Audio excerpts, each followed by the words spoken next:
Welcome back, everyone. It's Heather with Reflecting Inward Life Coaching, and today we are continuing on with Dr. Aldo Pucci's 26 Common Mental Mistakes.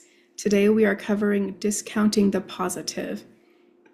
This comes from Dr. Pucci's book, Feel the Way You Want to Feel, No Matter What. So if any of these resonate with you and you want to learn more about them, feel free to pick it up.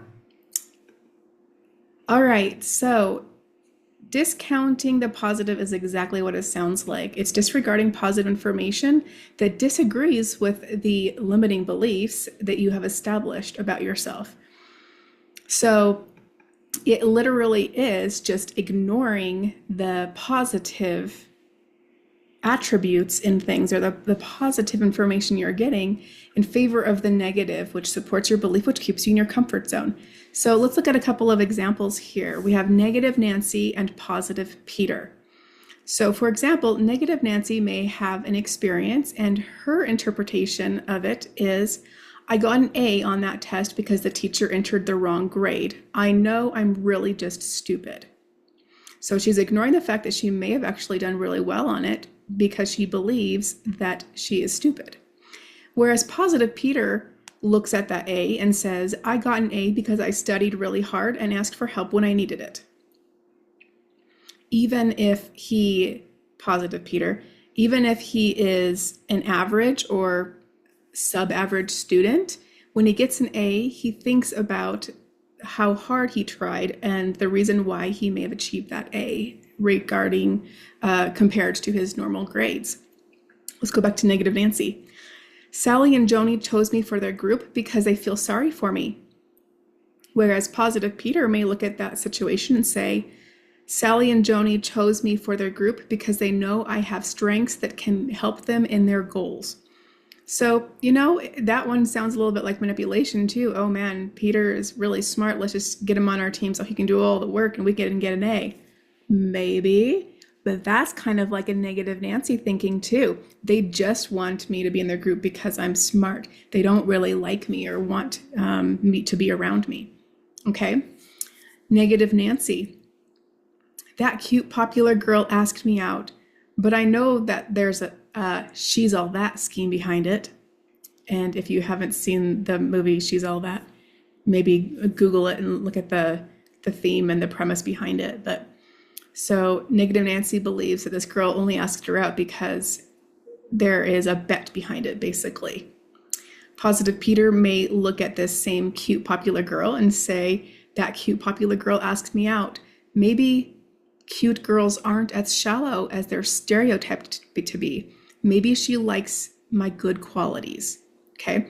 So when we are trained by our insecurities and by the inner child who believes this falsehood that we're not good enough and has created all sorts of reasons why we're not good enough and attach them to all of our negative experiences, sometimes we lean toward the negative Nancy way of thinking, the way that supports the belief that we're somehow not good enough. And when we do that, we tend to ignore all of the positive feedback we get from our environment because we're afraid that if we believe that and then it's proven wrong later, we'll just be disappointed. Okay. So this is actually a great example. Recently, I posted a video about a man I was helping with his inner child work, and he had a difficult time finding anything that he was grateful for when it came to his relationship with the childhood perpetrator of his hurt inner child. So he made a list of all things he wanted to write in his reconciliation letter, and then he said, I can't find anything I'm grateful for with this person.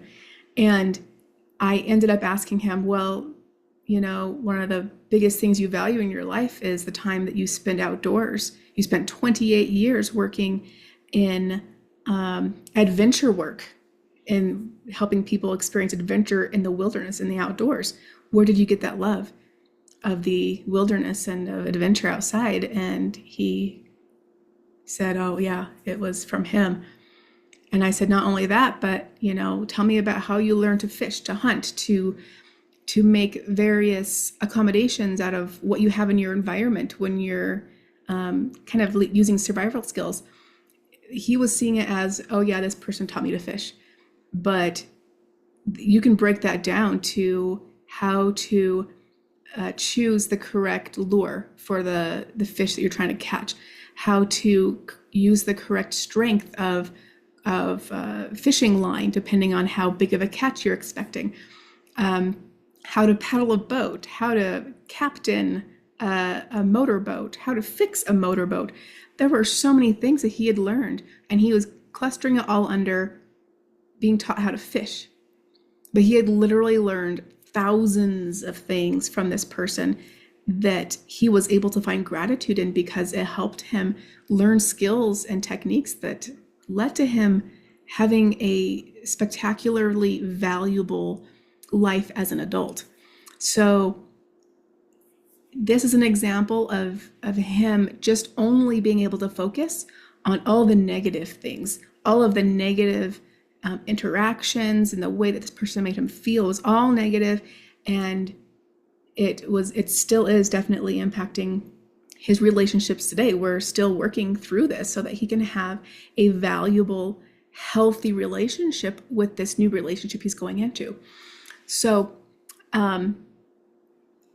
the point is, take a look at how you speak and how you think about yourself, and consider how much of the negative talk that you express about yourself and your experiences, how much of that is literally forgetting or neglecting to see the positive parts of the story. And of course, if you have any questions or want me to cover anything in particular, send me a message, let me know. And I hope that you've appreciated this particular video, and let me know if there's anything I can do for you. You are loved, you are valuable, and I look forward to seeing you in the future and all of the great successes that you achieve. See you next time.